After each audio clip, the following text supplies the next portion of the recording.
आघाडीचे उमेदवार असणार हे नक्की आहे। शिरूर या लोकसभा मतदारसंघातून खासदार अमोल कोल्हे निवडणूक लढवणार हे नक्की झालं आहे।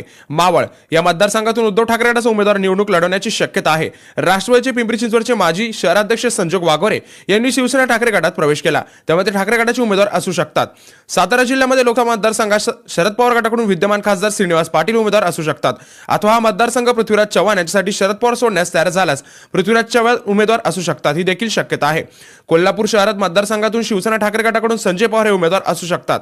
हातकंगले इथून लोकसभा मतदारसंघात महाविकास आघाडीकडून राजू शेट्टींसाठी सोडल्या जाण्याची चिन्हे आहेत। सांगली या मतदारसंघात विशाल पाटील काँग्रेसचे पुन्हा एकदा निवडणूक लढवू शकतात। सोलापूर जिल्ह्यामध्ये काँग्रेसच्या प्रणिती शिंदे उमेदवार असू शकतात।